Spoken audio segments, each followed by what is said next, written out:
우리 전후 좌우 앞에 옆에 계신 분들 한번 잠깐 인사하는 시간 가질까요? 우리 지난 땡스기빙 연휴 동안 잘 지내시고 오랜만에 만났는데 우리 함께 인사하겠습니다. 우리 사랑하고 축복합니다. 네, 사랑하고 축복합니다. 여러분 연휴 기간 동안 맛있는 음식 많이 드셨나요? 네, 가족들과 함께 또 즐거운 시간 보내셨을 줄 믿습니다. 특별히 한 해를 좀 돌아보면서 여러 감사의 제목들도 많이 생각하는 시간들 보내셨을 것 같습니다. 오늘 우리가 함께 읽은 민수기 성경은 이스라엘 백성들이 광야 생활을 하던 이야기가 주된 이야기를 이루는 책입니다. 여러분 보통 우리가 연초에 성경을 읽기로 결심하면 어디서부터 성경을 읽기 시작하죠? 창세기. 네, 앞에서부터 읽기 시작하면 먼저 첫 번째 위기가 레위기에서 찾아옵니다. 네, 레위기서를 딱 지날 때면 내가 성경을 읽는 것인지 성경이 나를 읽고 있는 것인지 모르게 이렇게 지나가다가 겨우 레위기를 다 읽고 나면 두 번째 위기가 바로 오늘 본문 이 민수기서죠. 그래서 민수기서 앞부분을 좀 읽다 보면 막 지파들 나오고 또 규례들이 또 나오니까 이제 성경을 살며시 덮고 이제 성경을 멀리하게 되죠. 그럼에도 이 민수기서가 사실 많은 분들이 익숙하지 않으실 수 있는데 오늘 살아가는 우리에게, 저와 여러분에게 굉장히 큰 유익을 주는 부분이 있습니다. 그것은 이 시대를 살아가는 저와 여러분들의 상황과 이스라엘 백성들이 광야 생활을 하고 있는 상황이 참 유사하다는 점 때문입니다. 그럼 출애굽기와 레위기는 이스라엘 백성이 하나님의 은혜로 애굽 땅에서 구원받는 내용이 주를 이루고 있죠. 그리고 시내산에서 율법을 받는 내용. 신명기와 여호수아로 넘어가 보면 이제 이스라엘 백성들이 가나안 땅에 들어가서 그 약속의 땅을 점령하는 내용들이 나옵니다. 그 중간에 있는 민수기는 이 40년 동안 광야 생활을 했던 이스라엘 백성들의 삶의 내용이 어떠했는가를 우리에게 알려주고 있죠. 그렇기 때문에 사도 바울도 고린도전서 10장 6절에서 이스라엘 백성들의 모습이 우리에게 본보기가 되어 우리로 하여금 그들이 행한 것 같이 하지 않게 하려 한다라고 말하기도 했습니다. 하나님께서 이 이스라엘 백성들의 광야 생활을 오늘날 살아가는 저와 여러분들에게 믿음의 사람으로서 어떤 본보기로 우리에게 보여주셨다는 것이죠. 그것을 본받으라는 모습이 아니라 그들이 행했던 악한 일들을 따라하지 않도록 그러한 본으로 우리에게 보여주셨다. 우리가 예수님을 믿고 나서 하나님의 나라를 소망하며 살아가는 모습이 마치 출애굽한 이후에 약속의 땅을 향해 나아가는 이스라엘 백성의 모습과 비슷하다는 것을 생각해 봤을 때에 오늘 이 말씀이 저와 여러분에게 이스라엘 백성들이 하는 모습들을 통해서 우리가 어떻게 하나님 나라를 소망하며 나아가야 될지 그렇게 적용되어지기를 주님의 이름으로 축복합니다. 오늘 이 민수기 11장의 배경은 이스라엘 백성이 이제 출애굽한 이후에요. 시내산에 한 2달여 이후에 도착을 합니다. 그리고 그곳에서 율법도 받고 장막도 만들고 약 1년여 시간 동안 시내산에 머무르다가 이제 그 장막 위에서 구름이 떠올라서 여정을 출발하고 약 1년 정도 지난 이후에 다시 약속의 땅으로 이동하기 시작한 때에 일어난 일입니다. 시내산에서 이제 1년이 지났기 때문에 두 번째 유월절, 첫 번째 유월절은 애굽 땅에서, 이제 두 번째 유월절은 시내산에서 지키고 그렇게 은혜가 충만한 상태에서 하나님의 구름을 따라 또 언약궤가 앞장을 서고 이렇게 여정의 발걸음을 시작했는데 오늘 사건이 일어난 것이죠. 사건의 시작은 이러합니다. 이스라엘 백성들 가운데 다른 인종들이 섞여 살았는데 그들이 품었던 탐욕이 바로 시발점이 되었습니다. 이스라엘이 출애굽할 당시에 그 애굽 땅에서 종으로 섬겼던 혹은 같이 섞여 살던 여러 인종들이 함께 이제 탈출한 것이죠. 마치 이스라엘 그 수십만 명의 이스라엘 대군 안에 섞여 살던 소수 민족과도 같았습니다. 그들의 품은 탐심이 정확하게 어떤 것인지 오늘 성경은 언급하지 않지만 이후에 이어지는 내용을 유추해 볼 때에 아마도 음식과 관련된 이야기, 탐심일 것이다라고 짐작할 수 있죠. 이들의 음식을 향한 참 갈망이 이스라엘 백성들을 자극했고 이후에 온 백성이 한 목소리로 울부짖기 시작합니다. 오늘 4절 후반절과 5절 6절을 다시 보시면 이스라엘 백성들이 이렇게 부르짖죠. 누가 우리에게 고기를 주어 먹게 하랴. 우리가 애굽에 있을 때에 값없이 생선과 오이와 참외와 부추와 파와 마늘들을 먹은 것이 생각나거늘 이제는 우리가 기력이 다하여 이 만나 외에는 보이는 것이 아무것도 없도다라고 불평하기 시작합니다. 여러분, 이들의 불평은 사실 반찬 투정과 같다라고 해도 다르지 않을 것입니다. 출애굽한 뒤에 얼마 지나지 않아 시내산에 가기 전에 이들이 광야 생활을 하면서 먹을 것이 없어서 하나님께 부르짖습니다. 그때에 하나님께서 이들에게 만나와 메추라기를 허락하셨죠. 그리고 그때 주셨던 그 만나를 이스라엘 백성들이 보고 이름을 붙였는데 이것이 무엇인가? 문자적 말 그대로 그것이 만나, 이것이 무엇인가라는 뜻을 가진 이름을 붙입니다. 그래서 그 이후에 1년 동안 계속해서 매일마다 만나를 먹으며 이들이 생활했죠. 1년 동안 계속 같은 만나를 먹어와서 그랬을까요? 아니면 만나만 먹다 보니까 너무 지겨워서였을까요? 이스라엘 백성들은 이 자신들의 무리에 섞여 살던 다른 인종들의 그 불평 섞인 목소리에 감동을 받아서 자신들의 기억까지 조작하면서 상상 가운데 하나님을 원망하며 불평하기 시작합니다. 여러분, 애굽에서 종살이할 때 이스라엘 백성들이 값없이 무엇을 먹었다라는 것이 상식적으로 말이 되지 않죠. 그들은 종으로 섬겼기 때문에 열심히 일해서 그 매일매일 하루하루 일당을 받으며 아주 힘들게 살아갔습니다. 그런데 이렇게 말하는 것이죠. 우리가 애굽에 있을 때 공짜로 온갖 음식들을 다 먹었었는데 지금은 광야에서 만나만 먹네. 만나만 먹으니까 힘이 없네 라고 신세한탄을 하면서 마치 어린아이가 반찬 투정하듯이 하나님 앞에 그리고 사람들에게 불평하고 있는 것이죠. 여러분, 본문 10절을 다시 보시면 온 백성이 온 백성의 종족들이 다 같이 불평하고 있는 것을 볼 수 있습니다. 자기 장막문에서 울면서 그렇게 한탄하고 있는 것이죠. 작은 무리, 그들 가운데 섞여 사는 그 다른 인종들이 시작한 이 불평의 목소리가 지금 이제 온 이스라엘을 향하여 불평하게끔 만들고 있는 것이죠. 여기서 우리는 죄의 전염성과 심각성에 대해서 생각해 볼 수 있습니다. 작은 무리에서 시작된 불평이 순식간에 온 민족으로 퍼져서 심지어 이제 리더인 모세까지도 이 상황을 보면서 한탄하면서 하나님께 불평하게 이르게 되었기 때문입니다. 여러분, 이스라엘 백성들이 무엇을 지금 불평하고 있습니까?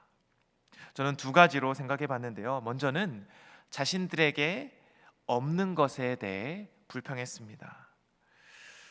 마치 지금 애굽 사람이 누리고 있는 것들이 마치 자신이 누려야만 한 혹은 내가 이전에 누렸던 것처럼 착각하면서 그렇게 불평하고 있는 것이죠. 그때는 내가 공짜로 이런 것들 다 먹었었는데 지금은 왜 없는가?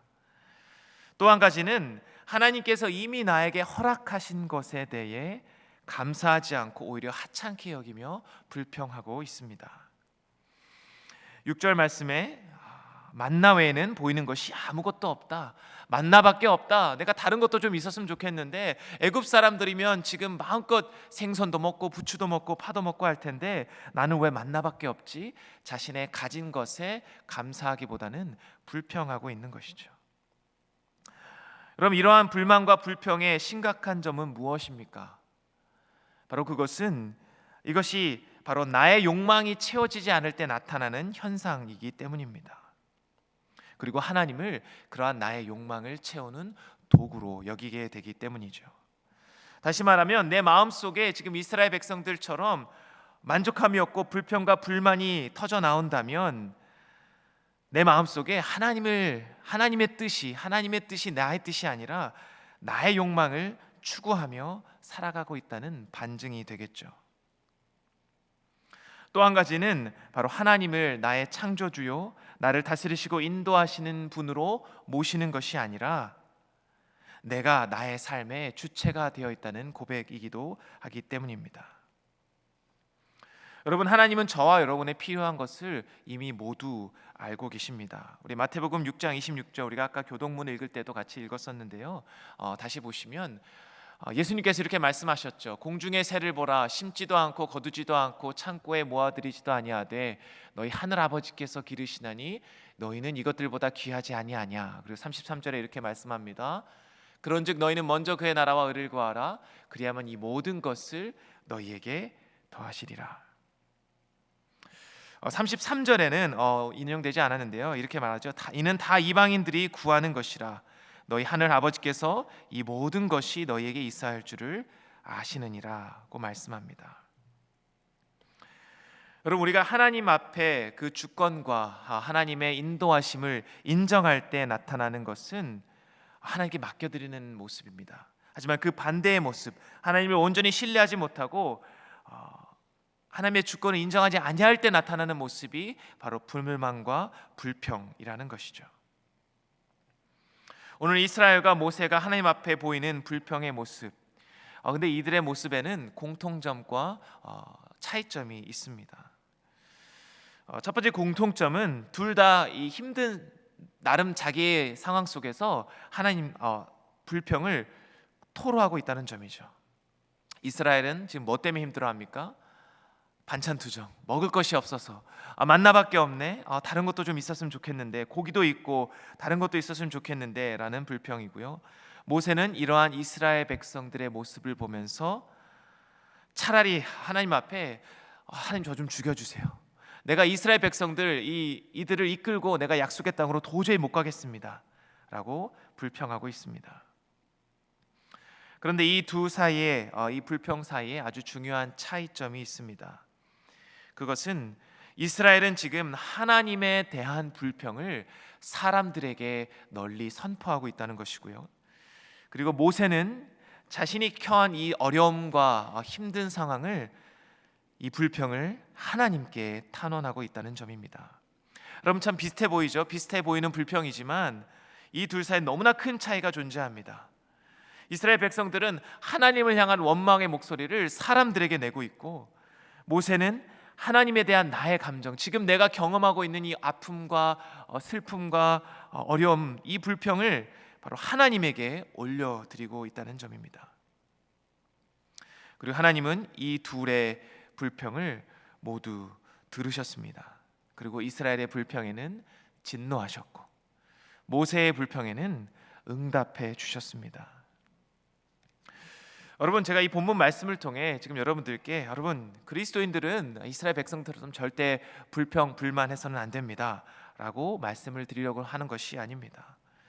여러분, 우리는 죄인이고 인간이기에 당연히 어려운 상황에 처하고 혹은 내 마음 가운데 뭔가 마음에 맞지 않거나 내 뜻대로 되지 않을 때 반드시 불평과 불만이 터져나오게 되어 있습니다.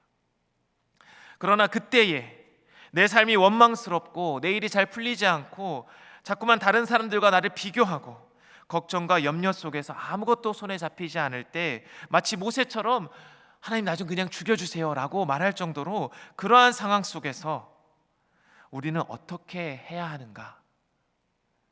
이스라엘 사람들처럼 그저 장막 앞에서 울면서 사람들 앞에 자신의 신세를 한탄해야 할 것인가? 아니면 모세처럼 하나님 앞에 나와 자신의 심정을 울부짖으며 토로해야 하는 것인가? 바로 이 둘 사이에 우리는 선택해야 한다는 것입니다. 그리고 모세와 같이 하나님께 부르짖는 그 모습이 바로 성경이 우리에게 보여주는 믿음의 모습이라는 것이죠.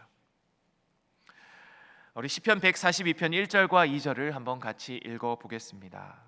화면을 보시면서요, 한번 같이 시편의 말씀 읽어볼까요? 시작. 내가 소리내어 여호와께 부르짖으며 소리내어 여호와께 간구하는도다. 내가 내 원통함을 그의 앞에 토로하며 내 우환을 그의 앞에 진술하는도다. 아멘. 여러분, 이것은 다윗이 하나님 앞에 굴 속에서 탄원하는 목소리입니다. 이 외에도 시편에는 수많은 탄원시들이 등장하죠. 다윗도 그러했고요. 시편의 많은 기자들, 구약의 많은 선지자들이 하나님 앞에 자신이 처한 어려움을 끊임없이 아뢰고 또 아뢰며 탄원합니다. 그리고 하나님께 심지어 불평하기까지 합니다. 하나님, 왜 저밖에 안 남았습니까? 왜 다른 모든 믿는 자 없고 악한 사람들만 가득하고 왜 저만 남았습니까? 엘리야도 하나님 앞에 하나님 저 좀 그냥 데려가 주십시오 라고 불평하며 고백하기도 했죠. 그러나 오늘 모세와 이 모든 구약의 하나님의 사람들이 공통적으로 보여주는 모습은 바로 다른 것이 아니라 하나님께 이 모든 것을 올려드렸다는 사실입니다. 우리가 하나님께 그렇게 부르짖을 때에 하나님이 어떠한 분이신지를 우리에게 보여주십니다. 이스라엘에게는 하나님의 진노와 심판으로 하나님이 어떠한 분이신지를 나타내어 주셨죠. 오늘 우리가 읽지는 않았지만 우리 11장 후반절에 보시면 31절 이하에 그 고기를 외치던 백성들에게 하나님은 수많은 메추라기들을 보내주십니다. 셀 수 없는 메추라기들이 이스라엘 모든 진영에 쌓이고 또 쌓여서 그들은 탐욕스럽게 고기를 모으기 시작합니다. 그리고 자신의 텐트 주위에 말려놓고 먹으려고 하는 그 순간 고기가 이 사이에 있을 때에 하나님께서 그들을 치셨다 말씀합니다. 그리고 그들이 장사된 곳의 이름을 기브론 핫다와 해석하면 탐욕의 무덤이라고 이름이 붙여지게 되는 것이죠. 그러나 모세에게는 하나님이 어떻게 응답하셨습니까? 오늘 11장 중간 부분에 해당하는데요. 하나님께서는 70명의 장로들을 모세에게 붙여주십니다.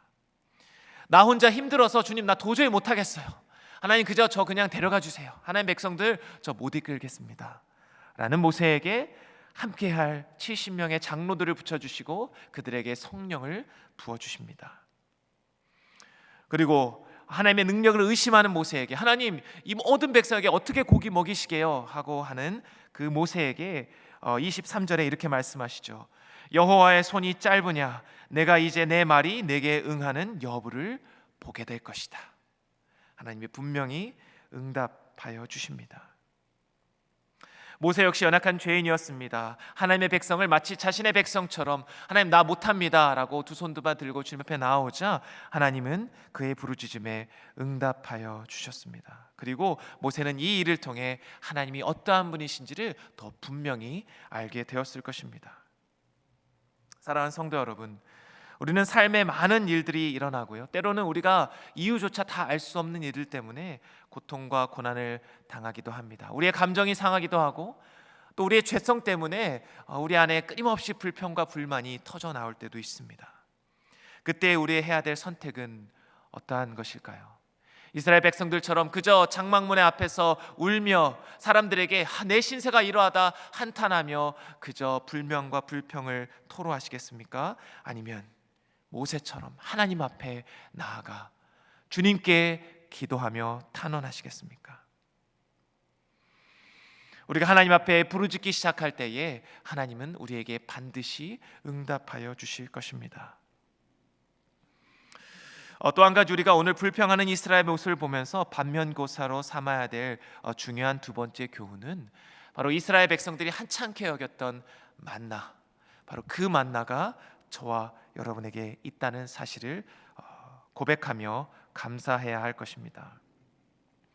오늘 6절 말씀에 이스라엘 백성들은 자신들이 먹지 못하는 고기와 수많은 여러 가지 것들 때문에 자신들 기력이 없고 지금 만나밖에 없다. 여러분 이 뉘앙스가 어떻습니까?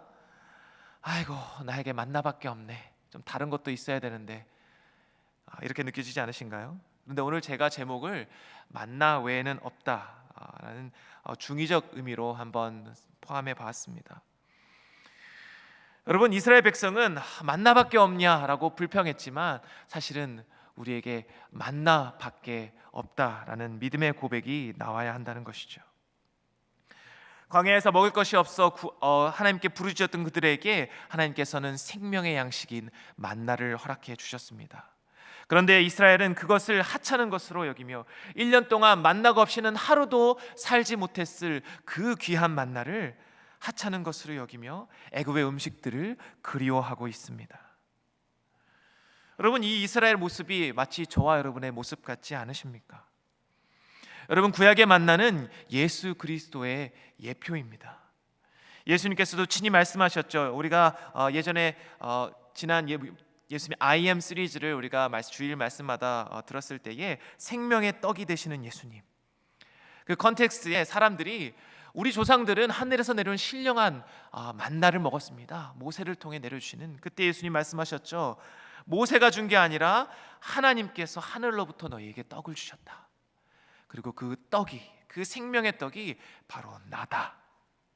나를 먹는 자, 내게 오는 자는 결코 줄이지 아니할 것이요 목마르지 아니할 것이다. 내가 바로 그 생명의 떡이다. 우리 조영철 목사님 해석에 하면 내가 바로 생명의 밥이다. 매일매일 먹어야 하는 그 밥이 바로 나다라고 말씀하여 주셨죠. 그 생명의 떡이신 예수님을 우리가 믿는다고 고백하면서 날마다 그 예수님으로 인해 만족하지 못하고, 예수님, 저 예수님 있어서 너무 행복한데요, 저 이것도 있어야 되고요, 저것도 있어야 되고요, 다른 것이 너무 부족한 게 너무 많아요. 하나님, 저 어떻게 해요? 좀 채워주세요. 그렇게 이 세상의 죄악된 것들을 바라보며 불평과 불만을 쏟아내는 모습이 바로 이스라엘 모습과 같은 저와 여러분의 모습이 아닐런지요. 여러분, 구약의 만나와 복음의 공통점이 여러 가지가 있습니다. 하늘에서 공짜로 내려온다. 하나님이 매일마다 값없이 주시는 양식, 바로 예수 그리스도의 복음이 그러하죠. 하나님의 복음이 선물로 우리에게 값없이 주어졌습니다. 또 매일매일 만나가 하늘에서 내려옵니다. 그리고 그날이 지나면 그날의 만나는 사라집니다. 여러분, 복음도 마찬가지죠. 우리가 어제의 은혜, 어제의 복음으로, 그리고 내일 나에게 주어질 복음의 은혜로 우리는 살아갈 수 없습니다. 오늘 나에게 주어지는 오늘의 복음으로, 오늘의 은혜로 오늘 하루를 살아갈 수 있습니다. C.S. 루이스의 여러 글들 중에 스크루테이프의 편지라는 글, 예전에 여러 설교에도 목사님께서도 많이 인용하셨었는데요. 여기서 이제 고참 마귀가 이제 조카 마귀 워머드에게 조언하는 여러 것들 중에 이러한 것이 있습니다. 인간은 막 죽이고 빼앗는 게 아니라 도와주고 속여야 하는 존재들이다. 완벽한 계획을 세우게 하고 그것을 내일 하게 해라 라고 조언합니다. 왜냐하면 인간에게는 내일이 없기 때문이다. 왜냐하면 언제나 오늘을 살아가는 존재가 바로 저와 여러분이기 때문입니다. 여러분, 우리가 시간이 계속 1초, 2초, 3초 지나갈 때마다 그 전의 시간은 뭐가 되죠? 과거. 내가 지금 살아가는 이 순간은, 내가 미래라고 했던 순간은 나에게 바로 오늘, 현실입니다. 매일마다 내일 해야지, 내가 내일부터 이것 해야지, 아니 내가 먼 미래에 이것들을 잘 해야지 라고 하지만 정작 내가 오늘 그것들을 위해 하루를 열심히 살아내지 못한다면 그것은 그저 허상 속에 불과한 것이 되어버리는 것이죠. 여러분, 오늘을 살아가며 오늘 하나님 앞에 내가 감사하지 못하고, 내가 오늘 하나님의 은혜에 기뻐하지 못하고, 내가 오늘 나에게 주시는 그 복음의 메시지를 누리지 못한다면 내일은 없고 과거의 영광에 매여 내가 과거에는 내가 하나님의 은혜에 이렇게 가득 찼었는데 라고 탄식하며 한탄하며 신세 한탄만 하다가 그렇게 불평과 불만으로 우리의 삶은 가득 차고 넘치게 될 것입니다. 오늘 나에게 부어주시는 만나, 그 은혜를 먹지 않는다면 여러분, 우리는 불평으로 가득 찬 이스라엘 백성들의 모습으로 변모될 것입니다. 그래서 우리가 예수님이 가르친 기도 가운데 이러한 구절이 있죠. 오늘 우리에게 일용할 양식을 더하여 주시옵고. 매일매일에 꼭 필요한 음식, 일용할 양식, daily bread, 우리의 양식 대신 예수 그리스도, 그리고 우리가 매일 살아갈 그 힘과 능력, 여기에는 우리의 육적으로 필요한 모든 것도 포함되지만 영적으로 필요한 은혜와 복음도 포함됩니다. 매일 살아가면서 우리의 꼭 필요한 것들을 하나님 채워주시옵소서, 우리가 간구하라고 예수님이 우리에게 가르쳐 주셨습니다. 이것은 하나님만 의지하라는 믿음의 표현이자 고백입니다. 내 힘으로 내가 노력해서 내가 벌어서 하루하루 살아가는 것이 아니라 나의 노력도 오직 오늘 나에게 필요한 것을 채워주시는 하나님의 은혜가 있어야만 가능합니다 라는 믿음의 고백이죠. 그리고 또 중요한 것은 여러분, 이 기도에서 하나님 나에게 일용할 양식을 채워달라고 고백하라고 예수님이 가르치지 않으셨습니다. 우리에게 일용할 양식을 허락해 주십시오. 나만을 위한 기도가 아니라 우리 공동체가 하나님을 향한 그 믿음으로 나와 이웃을 향한 하나님의 사랑과 돌보심을 기억하고 나누며 베푸는 삶을 개인과 공동체가 되길 위한 기도로 나아가야 된다는 것이죠. 여러분, 또 만나와 복음의 비슷한 점 무엇이죠? 장막 밖에만 나가면 어디서든 널려있는 만나를 마음껏 얻을 수 있었습니다. 예수 그리스도께서는 특별한 곳에 특별한 사람들에게만 오신 것이 아니라 모든 사람들에게, 그리고 저와 여러분들에게, 가난하고 병든 자, 소외된 자, 모든 자에게 하나님의 나라를 그리고 영원한 생명을 주시는 은혜의 복음인 줄 믿습니다. 그리고 누구든지 그 주의 이름을 부르는 자는 구원을 얻으리라 말씀하셨습니다.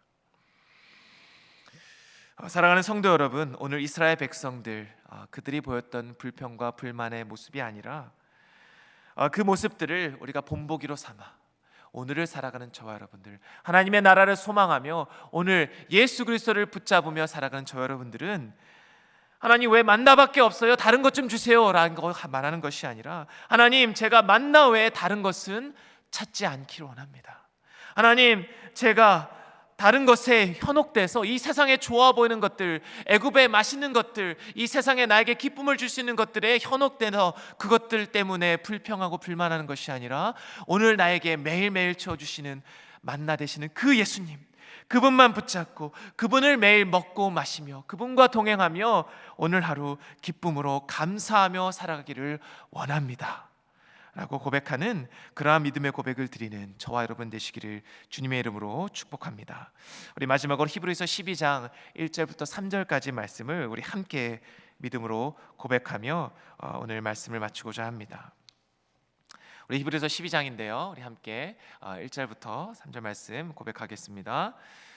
이러므로 우리에게 구름같이 둘러싼 허다한 증인들이 있으니 모든 무거운 것과 얽매이기 쉬운 죄를 벗어버리고 인내로써 우리 앞에 당한 경주를 하며 믿음의 주요 또 온전케 하시는 이인 예수를 바라보자.